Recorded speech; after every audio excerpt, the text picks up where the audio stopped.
Prezado pós-graduando, seja bem-vindo à disciplina Matemática Significativa. Nessa videoaula serão expostos a você parte do que o caderno de estudos dessa disciplina se dispõe a apresentar. Essa disciplina é muito importante para que você conheça o contexto histórico em que a matemática foi e vem sendo constituída no Brasil, desde o descobrimento. Além disso, para o professor, para o seu aluno, é fundamental compreender o que é matemática para romper com a visão única de objetividade atribuída a essa área do conhecimento. Somado a isso, é essencial a reflexão e a análise crítica relacionada às formas de poder implícitas na matemática, seja escolar ou da vida. A matemática significativa não pretende apresentar uma nova receita, mesmo expondo algumas ideias para a sala de aula. Nessa disciplina, o fundamental está na reflexão para a necessidade de contemplar a subjetividade, como as emoções e sonhos, e compreender a matemática na perspectiva da complexidade, isto é, que vai além da visão linear em que é vista nas escolas na atualidade. Nesse intuito, o caderno é composto por 4 capítulos que são: a evolução histórica da matemática no Brasil, concepções de matemática, a matemática crítica e, por fim, a matemática significativa. Os objetivos dessa disciplina são compreender a evolução histórica da matemática no Brasil, entender o que é matemática a partir das diferentes concepções e relacioná-las com a sua prática pedagógica ou de pesquisa.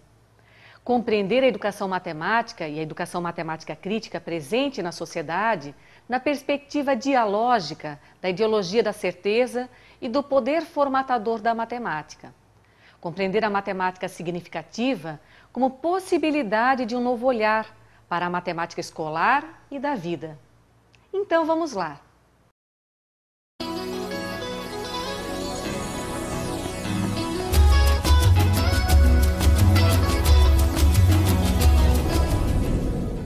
Olá! No primeiro capítulo você viajará pela história da matemática no Brasil, conhecendo aspectos relevantes de como se deu o início das escolas e o conhecimento matemático no Brasil. Também conhecerá quais foram os matemáticos renomados de cada período da história, juntamente com as principais publicações que tiveram. Você saberia responder quem foi o autor do primeiro livro de matemática no Brasil? Ao estudar o primeiro capítulo dessa disciplina, você terá a resposta. Para iniciar essa conversa, é importante que você responda a si próprio as seguintes indagações.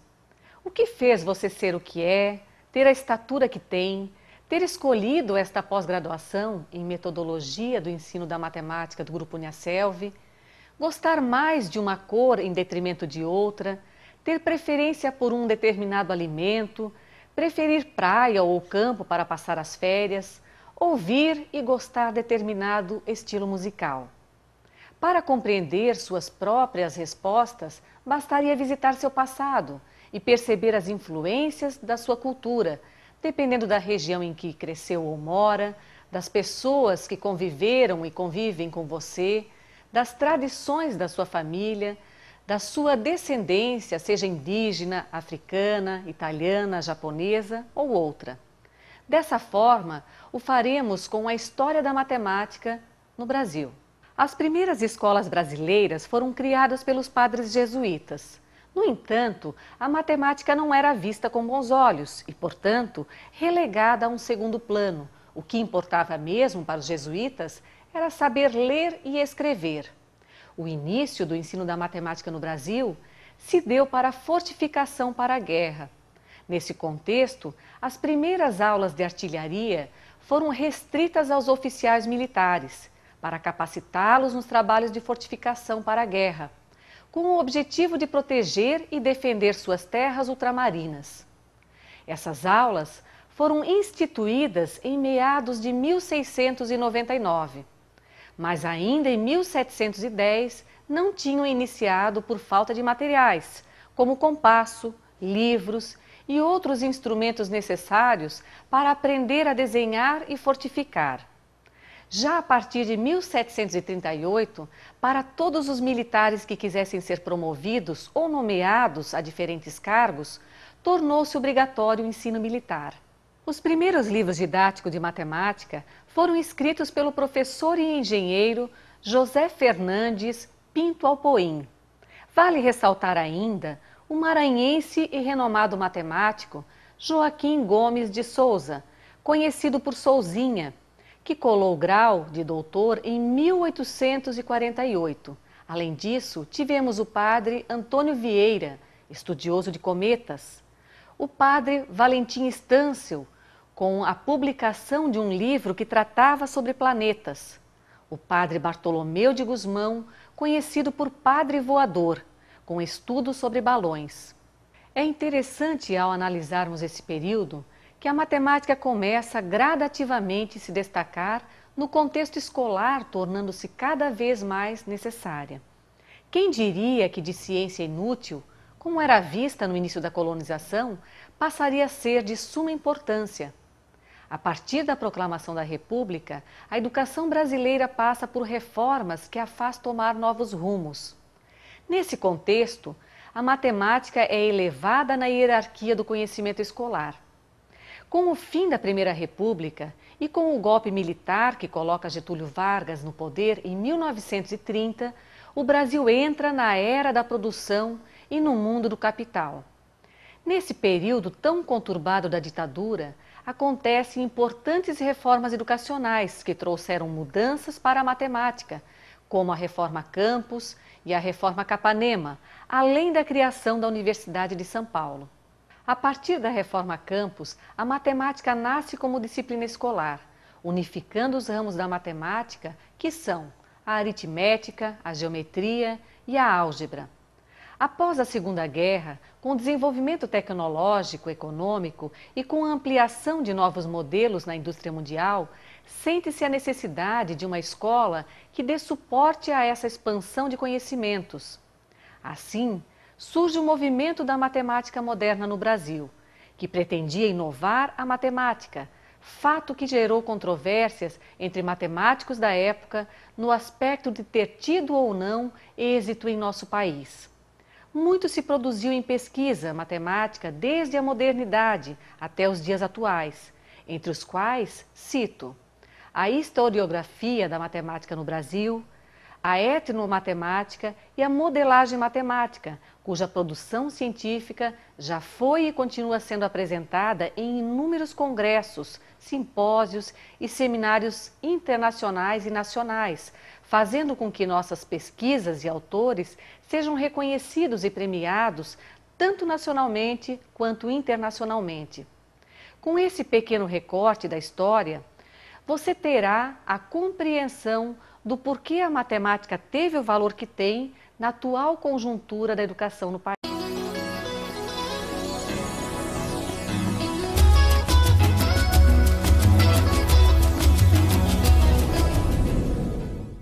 Ouvimos falar que a matemática está presente em tudo, na vida, na música, na arquitetura dos prédios e casas, nas plantas e em todos os lugares. Certamente você poderia contribuir com alguns exemplos de onde se encontra a matemática e também de definir esta área tão abrangente do conhecimento. Mas o que é matemática? A resposta a esta pergunta é o que este capítulo se propõe a apresentar. Você terá diferentes concepções de matemática para que possa refletir e comparar com seu próprio entendimento acerca dessa área tão antiga e importante do conhecimento. É complexo encontrarmos uma única resposta ou concepção para o que é matemática. Para tanto, a definição retirada do dicionário pode nos dar uma compreensão inicial. Segundo o dicionário Michaelis, matemática é a ciência que trata das medidas, propriedades e relações de quantidades e grandezas e que inclui a aritmética, a álgebra, a geometria, a trigonometria, entre outros. Nesse contexto, vale ressaltar de forma sucinta que a aritmética é representada pelos números e pelas operações básicas, a geometria pelas formas, a álgebra se utiliza do abstrato pelo seu simbolismo e generalizações por meio de letras, e a trigonometria com as grandezas e razões que são encontradas nas relações entre ângulos e lados de triângulos retângulos. Ao longo da história da humanidade, grandes filósofos perceberam a matemática de maneira peculiar, dando ênfase à razão, à lógica, ao abstrato e à objetividade. Veja alguns exemplos.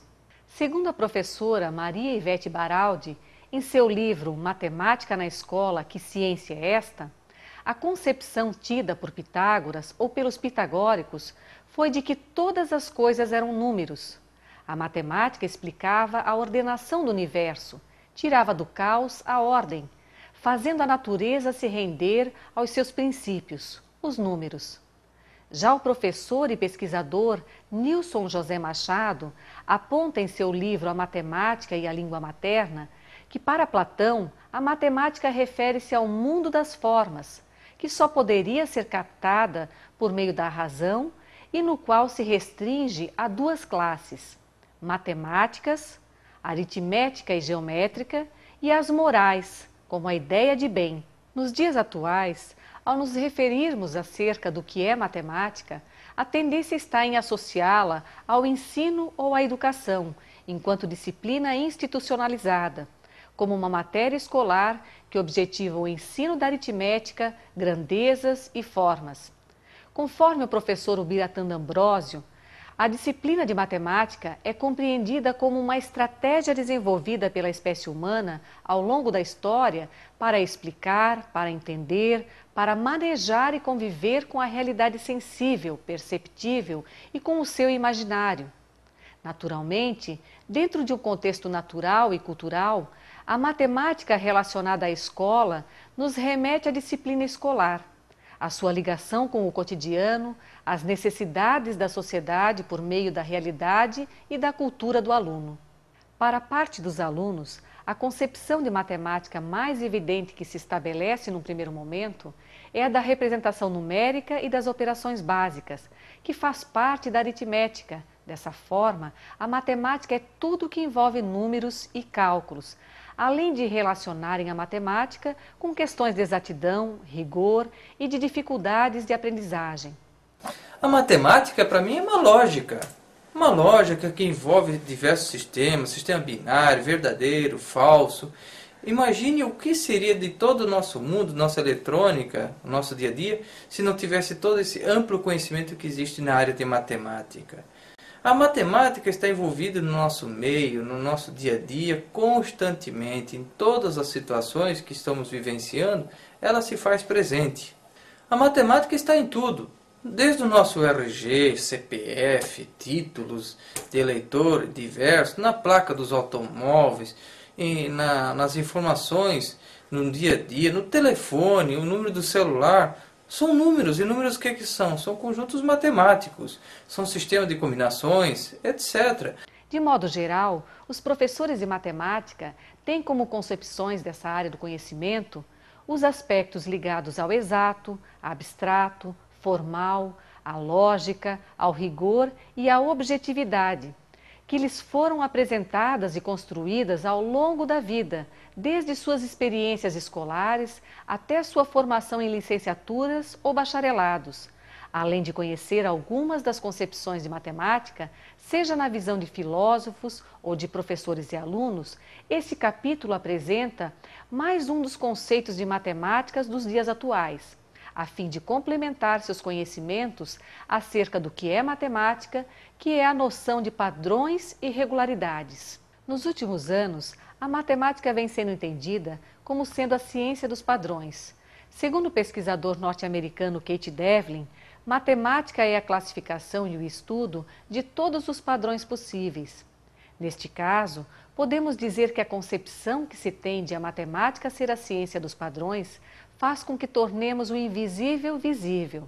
Um exemplo disso é a tecnologia utilizada nos celulares, com as ondas via satélite ou mesmo os sinais de wireless para os notebooks, em que mesmo não enxergando as ondas e sinais, as tornamos visíveis por meio desses aparelhos eletrônicos. Sabemos que a matemática serve de ferramenta tanto para o desenvolvimento de programas computacionais desses aparelhos, quanto para a área da física que estuda as ondas. É importante ter em mente que as concepções demonstradas nesse capítulo não são estanques ou neutras, pois alunos, professores e pesquisadores são influenciados uns pelos outros. Se um aluno, por exemplo, tem uma certa concepção sobre o que é matemática, isso é consequência de suas experiências, dos professores que teve, da sua família, da sua vontade e, por fim, da sua história.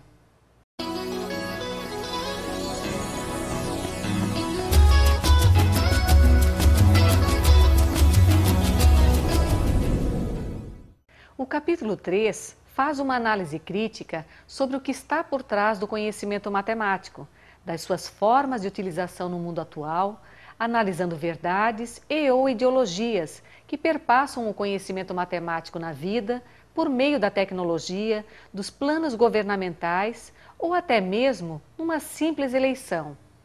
Nesse aspecto, você poderá perceber, compreender não somente a ponta do iceberg, referente aos conhecimentos e ensinamentos matemáticos, sendo-lhe oportunizado analisar a educação matemática de forma abrangente, numa perspectiva de educação matemática crítica. O principal referencial deste capítulo é o autor Olis Covesmose. Ao longo do capítulo, você fará reflexões do status quo, em outras palavras, do que está posto, da ordem vigente em relação à matemática, fazendo com que compreenda que estamos imersos, talvez sem nos darmos conta, em ideologias que sustentam e podem dar poder exagerado à matemática.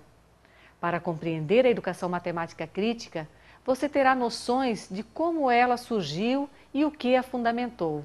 A educação matemática crítica começou a ser pensada pelo matemático dinamarquês Olis Covesmose em meados de 1975, sendo este um dos principais criadores. A educação matemática crítica tem diferentes fontes de inspiração, como a pedagogia crítica proposta por Paulo Freire e a teoria crítica da Escola de Frankfurt. O movimento da teoria crítica tinha, segundo Covesmose, uma forte associação com o entendimento de humanismo e sociedade de Karl Marx, e não a ligação direta com a educação. Contudo, repercutiu de formas diferentes no mundo, tornando-se fundamental para outros pensadores que, ao refleti-la, incorporaram alguns de seus princípios à educação, entre eles o de emancipação do ser. A pedagogia crítica luta contra a fragmentação e o individualismo na escola e na sociedade, para que tenhamos um mundo mais solidário, um indivíduo mais criativo e feliz, assegurando que a história não é uma fatalidade, mas sim uma possibilidade em que nós, sujeitos dessa história, temos a responsabilidade de construir e acreditar, objetivando um mundo mais justo e de igualdade social. É melhor tentar e falhar, que preocupar-se e ver a vida passar. É melhor tentar, ainda que em vão, que sentar-se, fazendo nada até o final. Eu prefiro na chuva caminhar, que em dias frios em casa me esconder. Prefiro ser feliz, embora louco, que em conformidade viver. Os principais aspectos ressaltados na educação matemática crítica traz à luz de nossos dias um amplo debate acerca da educação matemática numa perspectiva crítica que pode nos levar à reflexão, à ação, para que conheçamos outras possibilidades de enxergar essa área do conhecimento no intuito de intervir enquanto agentes de mudança. Na escola, na sociedade, na vida, isto é, nos aspectos sociais e políticos. Isso nos remete às formas diferentes de perceber e compreender a matemática, tendo subjacente a essas maneiras uma matemática com significado. A educação matemática crítica, segundo o professor e pesquisador dinamarquês Ole Skovsmose, propõe um novo olhar ao pensar. Saber e fazer em matemática não significa abandonar o velho, as tradições, mas ter a consciência da importância do novo e, principalmente, da coexistência de ambos. A educação matemática crítica nos lembra da necessidade do diálogo no ensino-aprendizagem e na vida. Chama atenção para as verdades inquestionáveis e a supervalorização da matemática na escola e na sociedade, apontando assim para a ideologia da certeza, da existência de um mundo moldado por perspectivas matemáticas, nos quais inúmeros modelos são referências na tomada de decisões na escola, na indústria, no comércio, na vida, que evidencia o poder formatador da matemática.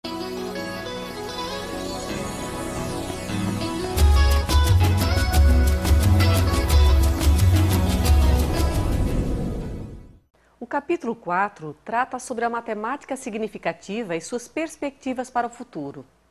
Para tanto, inicio nossa conversa com a seguinte frase de Giso Volpato: ou o século XXI é dedicado aos valores humanos, morais e éticos, ou de nada valeram os avanços tecnológicos conquistados até aqui. Nessa frase, a questão primordial a ser pensada é a vida, seja na escola, na sociedade ou na matemática. Nesse contexto, a vida é apresentada a partir da complexidade, da transdisciplinaridade, da subjetividade e da esperança, sendo cada uma delas pequenos fragmentos das perspectivas da matemática para o futuro. Pensar em educação e em matemática significa tratar de aspectos da complexidade, levando-nos a refletir o inacabado, a desordem, o caos. O pensamento complexo, segundo Mariotti, tenta religar o que está separado e também considera os pares de contraditórios, como ordem e desordem, certeza e incerteza, incorporando possibilidades como o acaso, a surpresa, as transformações. Com a necessidade de um novo fazer em educação e considerando a complexidade do mundo, diferentes autores vêm discutindo nas últimas décadas a transdisciplinaridade, que contrapõe um modelo de ensino linear, racionalista e determinista, sem excluí-lo. Você poderá estar se perguntando como se faz uma educação matemática de forma transdisciplinar. Pode ser realizado por meio de projetos problematizadores relacionados à realidade e o interesse do aluno, por meio da criação de modelos que tenha como princípio a recuperação das várias dimensões do ser humano, para a compreensão do mundo na sua integralidade e, portanto, tem como consequência respeito, solidariedade e cooperação. O professor e pesquisador D'Ambrosio, em entrevista à Educação Matemática em Revista, expôs propostas relevantes da educação matemática para a transformação do ensino dessa disciplina nas salas de aula, sendo que uma delas é a retomada da subjetividade, por meio de uma matemática humanística que liga a matemática e a arte. Como podemos ligar a matemática e a arte? A arte pode ser expressa de diferentes formas, como as artes cênicas, as artes plásticas e a música, por exemplo, sendo que em cada uma delas está implícita a subjetividade. A junção da matemática com a arte abre um mundo de possibilidades, instigando a imaginação e desenvolvendo a criatividade. Segundo Feigerland e Nunes, ao se expressarem sobre a matemática e a arte, dizem que a troca de percepções e pontos de vista, o diálogo entre ambas, ao longo do tempo tem favorecido o desenvolvimento do pensamento crítico, a autonomia intelectual, a sensibilidade e a criatividade. Com isso, facilita-se ao indivíduo e à própria coletividade o pleno exercício de suas funções sociopolíticas, culturais e produtivas, colaborando com a construção de sociedades cada vez mais justas e humanas. Em A Matemática e a Esperança, última parte desse capítulo, será apresentada uma breve análise sobre como a matemática que se apresenta no contexto mundial pode apontar para a esperança, proporcionando uma educação para a vida.